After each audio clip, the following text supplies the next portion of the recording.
Yes ma'am, तो हमारे बच्चे। ठीक हो गया। ऑटम को देखते हैं। आर्ट ऑटम, ये हमारे जॉन कीट्स की है। क्रिटिकल एनालिसिस करेंगे हम इसका। टेक्स्ट आपको ऑलरेडी मिल जाएगा चैनल पे। इसमें जनाब ये जो पोइम है ना, सितंबर 1819 में लिखी है। और इस वक्त एक शाम थी जबकि विंचेस्टर में हमारे जॉन कीट्स वॉक कर रहे थे, और जॉन कीट्स ने देखा और बहुत इंस्पायर हो गए थे ऑटम की ब्यूटी से। अच्छा, ऑटम होती है खिजा। खिजा पे तो कोई भी कुछ नहीं लिखता ना।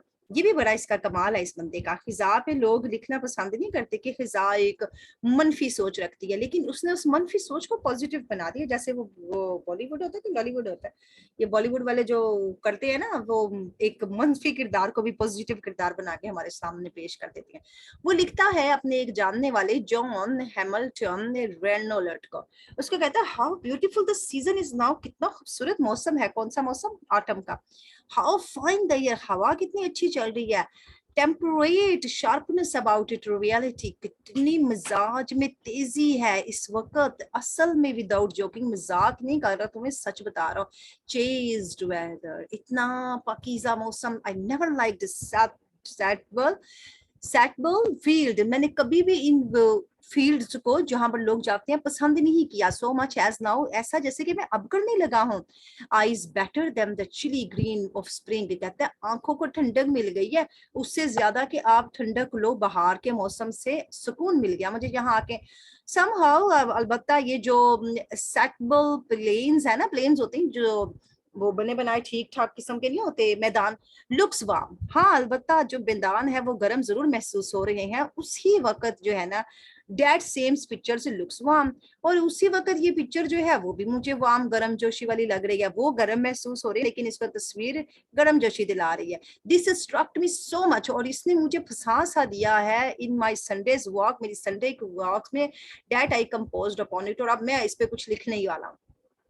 ऑटम को अगर रैंक देखे हैं ना तो फाइनेस्ट पोइम है जॉन कीट्स की। इतनी जबरदस्त पोइम है कि ऑटम आपको दिखाई देती है मुख्तलिफ हिरवनों की शक्ल में। जैसे मैं जब इसको स्टडी करती हूँ तो मुझे ये मुख्तलिफ हिरवंस की शक्ल में दिखाई देती है।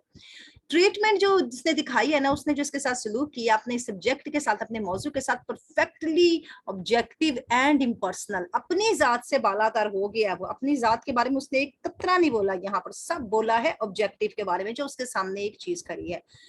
पोइट्स हमें दिखाता है कि completely out of the picture, तस्वीर अपनी तस्वीर से बालातर है। और वो डिस्क्राइब करता है जनाब सर्टन साइट्स, हमें कुछ नज़ारे दिखाता है, कुछ आवाजें महसूस करवाता है, उनके तासुरात दिखाता है, और अपने पर्सनल रद्द अमल को भी बताता है उन चीजों के साथ जो उसने देखी हैं। ये परफेक्ट नेचर लिरिक है।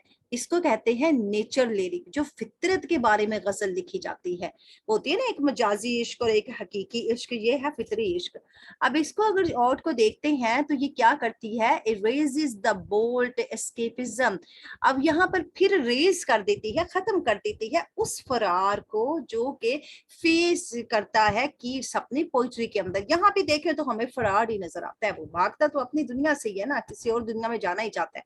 कीट्स एमर्जेस कर देता है हमारे आगे, हमारे सामने मिक्स करके रख देता है ऑप्टिमिस्टिक उम्मीद को, जिसको वो देखता है जिंदगी के अंदर, और विद वेम एंड विगोर, और बहुत जोश और खरोश और ताकत और जोश के साथ वो क्या दरियाफ्त कर लेता है, खुशी hidden in the heart of apparently painful things. अब उसे जो दर्द वाली चीजें होती है ना जो कि जाहिर हो रही है, इनके अंदर भी उसे क्या प्लेजर और खुशी नजर आने लग जाता है। ठीक है, वो ये दरियाफ्त कर लेता है विगोर, पुरजोश और जोश और जज्बे के साथ। ऑटम क्या करती है, यूजुअली एसोसिएटेड विद डेथ। अगरचा तो ऑटम को मौत के साथ ही रेसेम्बलेंस दी जाती है ना, डिप्रेशन, मायूसी, डिजेक्शन, उदासी, इनके साथ नाउमीदी, मायूसी, मौत, ये सारी चीजें होती हैं। लेकिन कीट्स देखता है इसको बड़े मुख्तलिफ जाविये के साथ। वो कहते हैं सीजन ऑफ मिस्ट्स, ये मौसम है धुंध वाला, मिस्ट वाला, जब थोड़ा थोड़ा निमी पाई जाती है मौसम के अंदर, मेलो फ्रूटफुलनेस। तो उसके साथ क्या हो जाती है, हमारे जो फल होते हैं ना वो भर जाते हैं, यानी फल पक जाते हैं। अगरचा स्प्रिंग जो होती है ना वो होप का सीजन कहलाती है, उसमें खुशी होती है, उसमें जोश जज्बा होता है, हैज अबंडेंस ऑफ कलर्स, बहुतायत होती है रंगों की, आवाजों की, और सेंसेस हिस्स हमारी खुश हो जाती है, देखने सुनने चखने वाली हिस्स जाग उठती है। ऑटम के अंदर क्या होता है, इज नो लेस ब्लिसफुल, उसमें तो कोई रहमत नहीं होती डिसरिगार्ड। इस हवाले से देखें ना उसमें कोई खुशी, ना उसमें कोई जोश, ना उसमें कोई रंग, ना उसमें कोई आवाज, कुछ नहीं होता ऑटम के अंदर। लेकिन हमारे फर्स्ट स्टेंजा में ही हमें पर्सोनिफाइड कर दिया जाता है। पर्सोनिफाइड होता है शख्सी शक्ल दे देना, इसको एक शख्सी शक्ल के साथ जिंदगी भर के वो हमारे सामने इंसान बना देता है। वो प्रेजेंट करता है इसको स्ट्रॉन्ग रिप्रोडक्टिव फोर्स, वो कहता है ये बड़ी जबरदस्त फोर्स है जो कि हमारे सामने पेश कर रही है, किसी चीज को दोबारा पेश कर रही है। और रेप्लेट भरी पड़ी है इमेजेस के साथ, यहाँ तस्वीरें भरी पड़ी हैं। और सजेस्ट किसके साथ है, राइपनेस के साथ। राइपनेस यहाँ लगाते पुख्तगी, जैसे वो कह रहा था ना ऊपर फल पक गए हैं। अबंडेंस और बहुतायत है उन चीजों की, किनकी, पुख्ता चीजों की, पुख्ता फलों की। पॉइंट क्या देता है हमें, एक डिस्क्रिप्शन बयान बताता है कि जनाब ये जो ब्यूटीज है ना, and the bounties of the autumn, autumn की खूबसूरती और ऑटम की छोटी छोटी चीजें, मेक्स ऑटम अ सीजन, ये सारी मिल के ऑटम को एक मौसम बना देती हैं, फ्रूटफुलनेस का और जॉयसनेस का, खुशी का, लुत्फ का और फलों के पक जाने का। सेकंड स्टेंजा में वो फिर हमें रिटोरिकल क्वेश्चन करता है। रिटोरिकल एक टेक्निक भी होती है जिसमें आपसे बयानबाजी की जाती है, आपसे बकसरत सवाल किए जाते हैं, और यहाँ पर वो हमें क्वेश्चन करता है which does not ask for a reply, और इस क्वेश्चन के लिए वो हमसे जवाब नहीं मांगता है। Who hath not seen, किसने नहीं देखा, दे ऑफ मिड द स्टोर, कि तुम बैठी हो अपने स्टोर के अंदर। यहाँ पर आप देखेंगे ऑटम खुले बाल करके ऐसी कियारियों के अंदर ये मजे से सोई हुई है, और ये वो चीजें मंजर दिखाएगा। अब कहते हैं किसी ने नहीं देखा, तुम अपने स्टोर के साथ जहां इसने सारा गल्ला जमा किया वहां पर टेक लगाई हुई है। But stress is upon the point that, फिर वो इस पर जोर डालता है अपने नुक्ते पर, whoever seeks, लेकिन जो तलाश करते हैं, अबोर्ड बाहिर, में फाइंड दी, तुम्हें जरूर पा लेंगे। लेकिन अगर उन्होंने नहीं देखा तुम्हें स्टोर के पास, तुम उधर दरमियान में बैठी हुई हो, लेकिन अक्सर ऑफन अक्सर तुम बैठती हो, अगर नहीं पाया तो वो तुम्हें जरूर पा लेंगे बाहर किसी स्टोर के पास, किसी और जगह पा लेंगे। अब ये जो रेस्ट स्टेंजा था ना, ऑटम को पर्सोनिफाई कर दिया जाता है गॉडेस, एक देवी के साथ, एक रूह के साथ, जो प्लानिटी ऑफ फोर डिफरेंस है, तरीकों के साथ हमें दिखाई जाती है। चार मुख्तलिफ तरीके उसके हमें दिखाए जाते हैं। पहले हमें उसे विनोवर दिखाया जाता है। विनोवर होती है वो जो छटती नहीं है, वो जो चावलों के फक को छटती हैं और वो फूल फूल के इधर उधर उड़ के गिरते हैं, ये विनोवर होते हैं। वो केयरलेस बैठी हुई है ग्रीनरी फ्लोर के ऊपर। दूसरे में वो हमें एज ए रीपर दिखाई जाती है, ऑन हाफ रीप फरो, वो फरो जो मैंने अभी यहाँ पे बनाई उनके अंदर, वो कच्ची फरो के अंदर क्यारी होती है ना, उसके अंदर सो रही है, साउंड स्लीप, कोई आवाज नहीं आ रही। थर्डली ग्लीनर होती है, एक ग्लीनर दिखा दिया जाता है जनाब, वो क्या कर रही है, स्टीडी डायलेडन, हेड के ऊपर उसने वजन उठाया हुआ है, अक्रोज अब्रूक, एक नदी पार करना चाहती है। ग्लीनर जो वो सर के ऊपर लाद नहीं लेते हैं, जैसे मैं आपको बता रही थी कि साइमा ने सर पे लादा, वो चूड़ियां फिल्म में जा रही होती है, तो समझिए ये वैसा सीन दिखा रहा है आपको। चौथा वो हमें उसका दिखाता है स्पेक्टेटर, एक ऐसे तजस्सुसाना बंदे की शक्ल में दिखा रहा है जो कि देख रहा है साइडर प्रेस को, जो जूस निकल रहा है ना, उसका squeezing juice out of the fruit, fruit में से निकाल रहा है। जो जूस निकल रहा है ना, तो जैसे जैसे प्यास भी तो लग गई होगी ना, खड़ी होकर उसे देख रही है। चार उसने इसकी हमें शक्लें लास्ट वाले स्टेंजा में दिखा दी। अब कहता है कि ये जो स्टेंजा था ना, इसके अंदर मोस्ट वेविड इमेजरी दिखाई गई है इंग्लिश पोइट्री की, ऐसी कोई और बयान नहीं कर पाया। उसके पिक्टोरिकल क्वालिटी को अंडरलाइन करे, बड़ी जबरदस्त उसकी पिक्टोरिकल क्वालिटी है, और हम उसे देख सकते हैं कि बेस्ट पिक्टोरिकल क्वालिटी है। लास्ट स्टेंजा फिर ओपन होता है एक सवाल के साथ, और डिजाइन किया जाता है कंसोल ऑटम, ऑटम को तसल्लियां दी जाती हैं। ऑटम को कहा जाता है कि अब तुम बड़ी अच्छी हो, बुलाओ ना जरा, where are the songs of springs, गाने स्प्रिंग के कहाँ पर हो तुम, हे वेयर आर दे। अब उन्हें ललकार के कह रहा है कहाँ हो तुम, आओ देखो तुम में क्या रखा है, यहाँ तो ऑटम ही बड़ी प्यारी है। Joyful music of the spring can not be heard in the autumn, हम ऑटम के अंदर कोई भी खुशी का म्यूजिक नहीं सुन सकते हैं, लेकिन हमें देखना चाहिए, नॉट ग्रीफ फॉर इट, हमें उसको देख के गमजदा नहीं होना चाहिए, because autumn has its own music, autumn का अपना ही म्यूजिक होता है।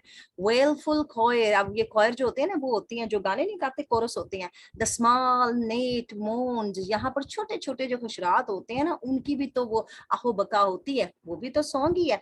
लिम्स लाउड ब्लीड, वहां पर जो उनके हाथ पांव उठते हैं उनमें से ब्लीड, ये जो वो लिम्स नहीं होती, मेमने होती हैं, ब्लीड्स करती हैं, उनकी भी तो ब्लीड्स की आवाज जो है वो भी तो एक साउंड ही है। हैज क्रिकेट्स सिंग्स, ये क्रिकेट्स जो होते हैं झिंगर, वो झिंगर की झाएं झाएं, ये सारे वो सॉन्ग आपने वो गाजल का सुना मैंने, ये सारा वो सॉन्ग है जिसमें उसने झिंगर के सॉन्ग बता दिया, उसने मेमने की वो दिखा दी, माई माई और नेट ये जो कीड़ा है इसकी आवाज दिखा दी, ये सारा दिखा। उसने कहा red breast whistles, red breast ये जो परिंदा होता है इसका जिक्र विलियम ब्लेक भी करेगा, उसकी विसल्स, स्वेलोस की ट्वीट ट्वीट, ये सारा कुछ कहता है ऑटम के म्यूजिक है। दो ऑटम सॉन्ग्स आर सैड, अगर सब लोग कहते हैं भी उदासी वाले सॉन्ग्स हैं, लेकिन बड़े चार्मिंग है लिसनर के लिए, अगर कोई सुनना चाहते हैं तो उसको खुशी भी देते हैं। क्लोज टू ओड, अगर ओड के क्लोज में जाते हैं, दो सलमन ब्रीथ्स, और यहाँ पर सांस लेते हैं, स्प्रिट्स ऑफ होप, तो देखते हैं कि जनाब इसमें सांसें ले रही हैं उम्मीद की रूहें। इंडिविजुअल ईयर्स में be drawing to a close, अगर एक बंदा जो होता है उसका कोई साल नजदीक आता है, उस साल में जाहिर 4 मौसम होते हैं, drawing to be to close, तो जब वो इसके पास आ जाता है, but they will be new year to take its place, तो उनको चाहिए कि अब इसके बदले जाके एक नया साल लेंगे। हमारे भी तो सर्दी के बाद नया साल चढ़ता है ना, दिसंबर की सर्दी कहलाती है। अभी अपने अपने मुल्कों पे डिपेंड करता है, इनके मुल्क में ऑटम के बाद नया साल चढ़ जाता है। अब ये आइडिया वो बता रहा है, कन्वे द लास्ट लाइन जो बताते हैं, gathering swallows twitters in the skies, वो कहता है अब यहाँ पे swallows सारे वो जो ये बुलबुल है, swallow भी एक होता है बर्ड का नाम होता है, ट्विटर इकट्ठे हो रहे हैं आसमान के अंदर, तो उनकी गैदरिंग से भी हमें एक आइडिया मिल रहा है।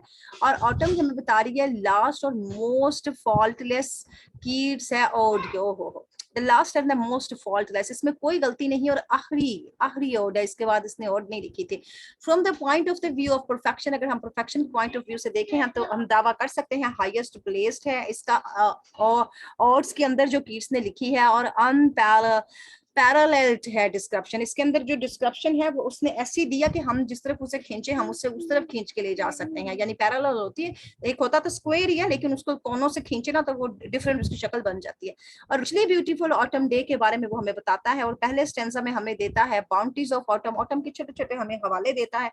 उसके बाद सेकंड स्टेंजा में वो हमें ऑप्शंस बताता है, सीजन में जो पेशे आते हैं उनका बताता है, और फिर last dwells upon its sound, आखिरी में उसके तमाम के तमाम साउंड्स को डिस्कस करता है। ये पेशे वही थे ना वो जिसमें ग्लीनर और ब्लीनर ये सारा कुछ उसने उसे बना के दिखाया, ऊपर हमने देखा ना उसे। पोइम जो है वो कंप्लीट और कॉन्क्रीट पिक्चर है ऑटम के बारे में। आगे देखते हैं तो ऑलरेडी बीन मेंशन, ये मेंशन कर दिया गया है कि जो ऑटम जो है उसकी प्योरली ऑब्जेक्टिव पोइम है, ऑब्जेक्टिव पोइम को अंडरलाइन करेंगे। और पोइट जो है बजाते खुद कंप्लीटली एब्सेंट है, इसके अंदर अपनी उसने कोई बीमारी फ्रिट का जिक्र नहीं किया है, और देयर इज नो आई, उसने आई का वर्ड भी इस्तेमाल नहीं किया। नो सजेशन, कोई हमें ऐसी तजवीज नहीं मिलती है जो हमें मिले कि जनाब इसकी किसी दूसरी ऑर्ड में ऐसा कोई जिक्र है। तो ऑटम इज टोटली ऑब्जेक्टिव ऑर्ड। अब ये ऑर्ड जो है जो दूसरी उसकी ऑर्ड थी 18-19 के अंदर कम्प्लेक्स है, पैशनेट है, बड़ी उसमें पेचीदगियां हैं, बड़े जज्बात हैं। लेकिन ये जो ऑर्ड है ना, ये वाली ऑटम वाली, ये काम और क्वाइट, इसमें सीधी सीधी बातें कर रहा है। ब्रीथ इन एन ईयर, एक ऐसी हवा में सांस ले रहा है जो कि हैप्पी है, कंटेंटमेंट उसको मुतमईन कर रही है, not only the present in the kids work. और ये चीजें जो है ना ऑलवेज नॉट ऑलवेज, हर वक्त किड्स के काम में नहीं पाई जाती हैं। नो पैथोज, यहाँ पे कोई दर्द कोई हमदर्दी नहीं है किसी नाइटिंगेल के साथ, कोई फलसफा नहीं है ग्रीशियन आर्न के ऊपर, कोई एलेगरी कोई दास्तान नहीं है मेलनकली के ऊपर। अब पोइम को देखते हैं तो जनाब पोइम के अंदर हमें होप दिखाई देती है, जिस्ट दिखाई देती है, सुकून, जिंदगी, ये सब चीजें हमें इस पोइम के अंदर मिलती हैं। और जब हम इस थॉट को देखते हैं एंड ऑफ द ईयर के हिसाब से, तो वहां पे राइपनेस आ जाती है, पुख्तगी आ जाती है, गोइंग टुवर्ड्स द डिके। लेकिन एक तरफ तो देखें ना तो ये एंड हो रहा है, तो एक साल का तो सवाल हो ही रहा है ना। Does not leave the poet sadness, लेकिन फिर भी कुछ सैड नहीं है, ना उम्मीद नहीं है। कीट्स जो है वो कोई परेशान नहीं हो रहा, बॉदर नहीं कर रहा by the fever and the fret. आज उसे बुखार और तकलीफ, थकावट तकलीफ नहीं दे रहे जो जिंदगी में उसे देते थे, वो डिस्टर्ब नहीं है, आज वो परेशान नहीं है, रोमांटिक लॉगिंग कर रहा है, आज वो कोई इल्तिजाएं कर रहा कि मुझे कुछ मोहब्बत मिल जाए, फैनी ब्रोनी मुझसे चली गई, क्लासिक एस्पायरेशंस, इसका भी उसे आज कुछ मसला नहीं है कि मुझे कोई आए और आके मेरे एहसासात को जगा दे। क्लासिक एस्पायरेशन होती है, आपको कॉलेज पढ़ेंगे ना तो आपको पता लगेगा कि ये उभारते हैं अपने जज्बात को दूसरे बंदे को देख के।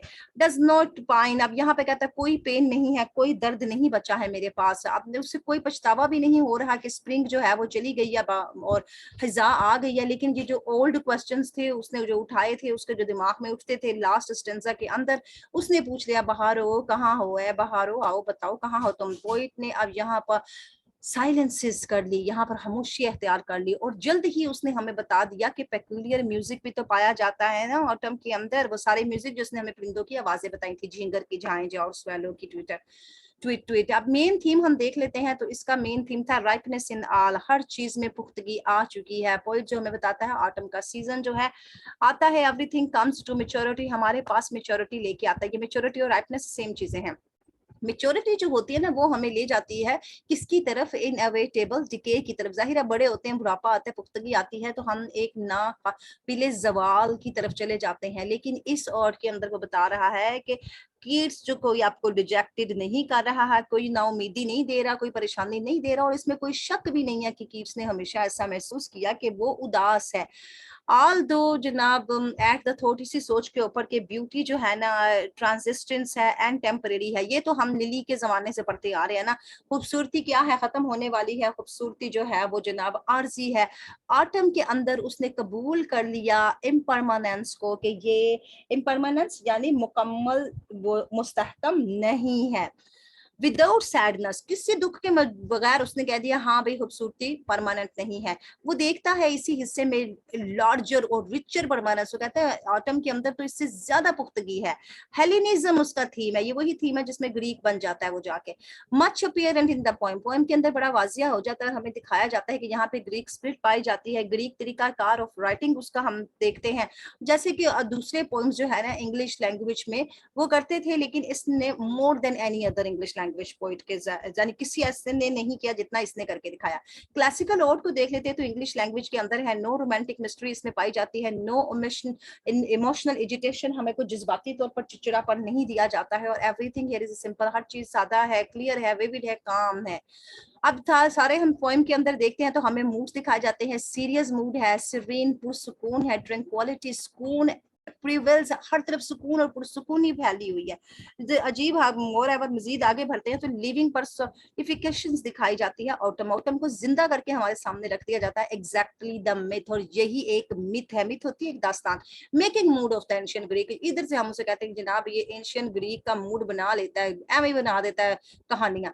मेकिंग मूड जनाब हो गया ग्रीक एंशियंट का इसके साथ ही। और हम आपको ग्रीक एंशियंट का क्वेश्चन आता है ना तो आपने तीनों ओड्स का हवाला दे देना है इसका, जो आपके सिलेबस में लगी हुई है। नेचुरल लिरिक्स हैं ये जनाब, ये जो हमारे सामने ने दिखा दी, ये सारे के सारे फितरी तौर पर बनाए इसके लिरिक्स हैं। लिरिक्स होते हैं वही जो गजलें वगैरह लिखते थे ना शायद, वो जनाब इसकी गजलें हमारे सामने आ गई हैं। कीट्स के सेंसेशंस को देख लेते हैं, इसकी वो सोचने समझने वाली वो हवासे खमसा पेंटा सेंसेस को देख लेते हैं तो परफेक्ट एक्सप्रेशंस है इस पोएम के अंदर। उसने हमें दिखा दी नंबर ऑफ ब्यूटीफुल खूबसूरत रिव्यू डिस्क्रिप्शन दिखाती हैं, और ब्यूटीज ऑफ साइट दिखाई है, साउंड दिखाई है। मिसाल के तौर पर उसने बताया द बैरड क्लाउड्स ब्लूमिंग, ये जो बैरड है जनाब ये बंजर जिसमें कोई खुशी नहीं है, वो क्लाउड उभर आए हैं लेकिन सॉफ्ट है। डाइंग डे, दिन खत्म होने वाला है। लेम्स ब्लीटिंग लाउडली, लेम मेमने मी कर रहे हैं। और also the feast of the colours, और यहाँ पर मेला लगा पड़ा है रंगों का। इस नज़म के अंदर फीस्ट होती है, एक दावत, एक मेला। आगे चलते हैं तो जनाब ये सारी की सारी जो हेल्प हमें मिलती है विविड पिक्चर की और वेरियस ब्यूटीज की, जो कि ऑटम के सीजन में हमें दिखाई गई हैं। नज़म शॉर्ट है, फॉल्टलेस है, इसमें कोई गलती नहीं है। आर्ट्स के अंदर और वर्कमैनशिप के अंदर उसने कोई मिस्टेक नहीं छोड़ी है। एक एक नुक्ता उसने हमें बता दिया, और ये दिखा देता है कि बेस्ट क्वालिटी है उसकी ईट्स के पोइटिक आर्ट की। अंडरलाइन करिए, पोइटिक आर्ट की बेस्ट क्वालिटी है ये पॉइंट। इसकी पिक्टोरिकल पावर की भी बेस्ट क्वालिटी है। इसके इकोनॉमी ऑफ एक्सप्रेशन, जो इसके जज्बात हैं उनका बयान है, बेस्ट क्वालिटी है। क्लासिकल रेस्टोरेंट की भी बेस्ट क्वालिटी है। यहाँ पर वो आ तो जाता है बड़ा आला बंदा बनकर, लेकिन यहाँ पे रेस्टोरेंट भी उसने अपने आप पर काबू रखा हुआ है, यानी वो जिसे कहते हैं ना कि अपने आप पे काबू पा लेना।